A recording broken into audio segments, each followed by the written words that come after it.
ਲੋਕੀ ਈਦ ਪੜ੍ਹਦਿਆਂ ਤੋਂ ਆਪਣਾ ਜਾਨਵਰ ਜ਼ਬ੍ਹਾ ਕਰਨ ਤੋਂ ਗੋਸ਼ਤ ਖਾਣ ਤੋਂ ਬਾਅਦ ਟੁਰਨ ਫਿਰਨ ਨਿਕਲ ਪਾਉਂਦੇ ਨੇ। ਈਦ ਦੇ ਦਿਹਾੜੇ ਵੀ ਜਲਾਲਪੁਰ ਭੱਟੀਆਂ ਅੱਡੇ ਉੱਤੇ ਇੰਨਾ ਰਸ਼ ਹੁੰਦਾ ਹੈ ਜਿਵੇਂ ਪੀਰ ਸਾਹਿਬ ਦਾ ਮੇਲਾ ਇੱਥੇ ਹੀ ਲੱਗਾ ਹੈ।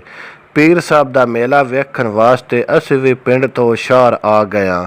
ਸ਼ਹਿਰ ਦੀ ਗਲੀ ਬਾਜ਼ਾਰ ਫਿਰਨ ਤੋਂ ਬਾਅਦ ਇਹਨਾਂ ਲੋਕਾਂ ਦੀ ਇੱਕ ਬੜੀ ਅਜੀਬ ਗੱਲ ਵੇਖੀ ਹੈ। ਨਿੱਕਾ ਗੋਸ਼ਤ ਹੋਵੇ ਭਾਵੇਂ ਵੱਡਾ ਗੋਸ਼ਤ ਹੋਵੇ, ਜਿਸ ਬੰਦੇ ਨੂੰ ਗੋਸ਼ਤ ਖਾਣ ਵਾਸਤੇ ਲੱਭ ਜਾਵੇ ਉਸ ਬੰਦੇ ਰੱਬ ਕੋਲੋਂ ਕੀ ਲੈਣਾ ਹੈ। ਮੈਨੂੰ ਇੱਕ ਗੱਲ ਦੀ ਸਮਝ ਨਹੀਂ ਆਈ। ਗੋਸ਼ਤ ਘਰੋਂ ਖਾਂਦੇ ਨੇ ਲੋਕੀ, ਪਤਾ ਨਹੀਂ ਅੱਡੇ ਉੱਤੋਂ ਰੇਹੜੀਆਂ ਤੋਂ ਕੀ ਖਾਂਦੇ ਨੇ। ਆਲੂ ਚਨੇ ਦਹੀਂ ਭੱਲੇ ਗੋਲ ਗੱਪੇ ਤੇ ਬਰਗਰ ਖਾਂਦੇ ਵੇਖੇ ਨੇ। ਜਿਹੜਾ ਬੰਦਾ ਇਸ ਵੱਡੇ ਦੇਵੀਂ ਹਰ ਸ਼ੈ ਖਾਂਦਾ ਹੈ, ਮੈਂ ਸਮਝਣਾ ਉਹ ਮੁੜ ਉਹ ਬੰਦਾ ਗੋਸ਼ਤ ਖਾਵੇ ਜਾਂ ਨਾ ਖਾਵੇ। ਇਹਨਾਂ ਲੋਕਾਂ ਅੱਲੋਂ ਵੇਖ ਕੇ ਤੇ ਮੈਂ ਤੇ ਮੇਰਾ ਬੇਲੀ ਅਹਿਮਦ ਰਜ਼ਾ ਦਾ ਵੀ ਦਿਲ ਕੀਤਾ ਹੈ ਅਸੀਂ ਵੀ ਕੁਲਫਾ ਖਾ ਲਈਏ। ਮੁੜ ਅਸਾਂ ਵੀ ਇੱਕ ਪਿਆਲਾ ਅੰਦਰ ਕੀਤਾ, ਕੁਝ ਅੰਦਰ ਨੂੰ ਠੱਡ ਪਈ ਏ।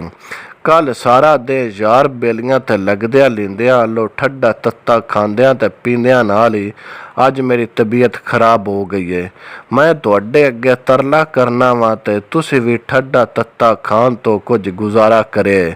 ਕੁਝ ਗਰਮੀ ਦਾ ਮੌਸਮ ਹੈ, ਉੱਤੋਂ ਗੋਸ਼ਤ ਵੀ ਤੱਤਾ ਹੈ। ਇਹ ਨਾ ਹੋਵੇ ਮੁੜ ਇਹਨਾਂ ਡਾਕਟਰਾਂ ਦੀ ਵੱਡੀ ਈਦ ਤੋਂ ਬਾਅਦ ਇੱਕ ਈਦ ਹੋ ਜਾਵੇ। ਅਸੀਂ ਉਹ ਕੌਮ ਆ ਜਿਹੜੀ ਨਵੀਂ ਸ਼ੈ ਆਵੇ ਤੇ ਅਸੀਂ ਇੱਕ ਵਾਰੀ ਰੱਜ ਕੇ ਖਾ ਲੈਂਦੇ ਹਾਂ, ਮੁੜ ਭਾਵੇਂ 8-8 ਪਾਰ ਸਾਨੂੰ ਹੋਸ਼ ਵੀ ਨਾ ਆਵੇ। ਬਾਅਦ ਵਿੱਚ ਅਸੀਂ ਤੁਹਾਡੇ ਅੱਗੇ ਇੱਕ ਤਰਲਾ ਹੀ ਕਰਨੇ ਹਾਂ। YouTube ਤੇ ਜਾ ਕੇ ਸਾਡਾ YouTube ਚੈਨਲ ਕਾਂਝੂ TV 1 ਨੂੰ ਸਬਸਕ੍ਰਾਈਬ ਤੁਸੀਂ ਲਾਜ਼ਮੀ ਕਰਨਾ ਹੈ। ਸਾਨੂੰ ਤੁਹਾਡੀ ਸਪੋਰਟ ਦੀ ਲੋੜ ਹੈ।